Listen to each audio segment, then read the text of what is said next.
So this is our first location, which is the last one you're going to see on the video. And this is at our urn at our driveway. So this is our drive. Hello. Hi, I'm just bundling up. It's cold. It's so Yeah, cold, y'all. I know we keep complaining I have about my it. hand in my pocket because it's like numb. And I feel like we complain when it's hot, and And we then when it's complain when it's cold. cold. Yeah. Well, But we don't get, it's never a comfortable temperature here. no, It's always too hot or it's too you're cold. right. It is. So that's our pond garden down there. This is our driveway. Our lavender hedge is right there. And that's where the sun kind of stops. It's right there where the lavender ends. So we thought at this end, where it's a little bit more shady, we do our Japanese anemones. So here's why I did what I did right here, because it's going to look a little funny. I took the auger and kind of made a ditch all the way down where we planted them. Reason is that I'm hoping by putting in some really good, soft, nice, lofty soil through here is they'll try to run right along that trench and fill that up. Now, I'm hoping they do that. If they don't, I got a backup plan. I'll buy more. So hopefully they'll fill in this trench, and they'll hopefully run down the bank as well, because we don't use this portion of our property very much. So wouldn't that look pretty if they did that? Mm-hmm. Yeah, fill in that whole spot. It would. Yeah, and this is all shady. So it does get morning sun, a little bit of afternoon sun too, right? I think so. I don't know. Yeah, it should be morning sun, definitely, and then some afternoon sun, but then those trees over there block most of the harsh evening sun.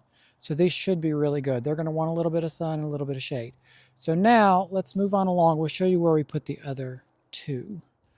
Okay, so this is where we put the other two. Now these are solid white, and we just kind of tucked them in back there behind our building.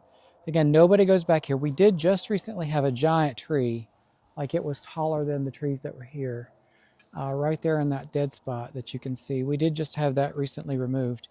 And I think these should fill in back here behind the building pretty nicely. I think so. Yeah. And they'll poke up through, because these get about 3 feet tall, 3 to 4 feet tall. And you can see them just there, right here and right here. So I planted them on either side of the urn so that they'll kind of poke through. Don't we have some more right here? We do. We have 2 more right there that we planted on video. So those are in a previous video, and hopefully those will take off down the hill too. So the other plants that we have here too, we do have a mammoth blue. I think it's mammoth blue hosta right here. Of course, you can't see it now. We've got a, help me out, Sum and Substance here. This is a First Frost. We've got a Miss America, and then Stained Glass right here. So those will pop up and cover this space as well. Trust, we don't have just plain soil right here. We do have some plants in there, but I think those will fill out nicely. Again, they get 3 to 4 feet tall, so those will poke up right between the spots of the urn where you can see through. So I think that'll look really nice. It will. Yeah, and they bloom in the fall. So they'll give us nice foliar accents through the year and even into the winter, because my gosh, they're still looking pretty good for this time of year. So that's it. Pretty quick video. Let's go ahead and finish this one up. Pull that down over my ears because it's cold. Mm-hmm. The wind is starting, so we're gonna and the finish. sun is setting, so yeah, it's we're gonna getting finish. cold now. It's cold, y'all. I can't take this. As I get older, I get colder.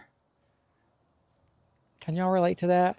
Not saying anybody out there is old, but is that like a thing, or is it just me?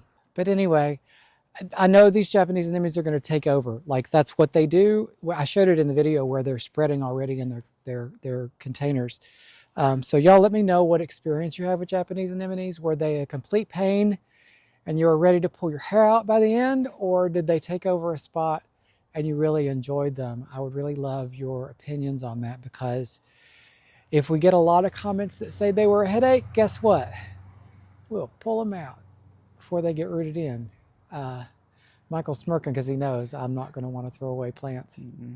Well, I think where they're at, regardless if they go crazy or what, it's not going to be a big deal. It's not going to be in the yard or anything. Yeah. But I also know that I've said that before, and you've said that before. And what have we done? We've said, oh, I hate these. They got to go. Yeah. Oh my goodness. They're on my nerves. Yeah. So hopefully that won't happen, and I don't think that will. But anyway, let us know if you planted them and what your experience is with them. Do you love them? Do you hate them? We got some really pretty varieties that I showed the tag on all of them. I'm not going to go through all of them individually. If there's any information you'd like off of all of them, please let us know. We'll be happy to supply that. They're all the same stats, 3 to 4 feet tall, and they're just going to spread. So I'm not going to give you a width. But anyway, I think that's going to do it for today, right? So what do they need to do? Like, comment, and subscribe. And as always, we appreciate you so much. Thanks so much for watching. Oh, when is this going to go? This is going to go out before the holiday. I don't know if we'll have... I think we'll have another video before the holidays. If we don't, have a great holiday. But hopefully we'll see you in the next one. Bye. Bye.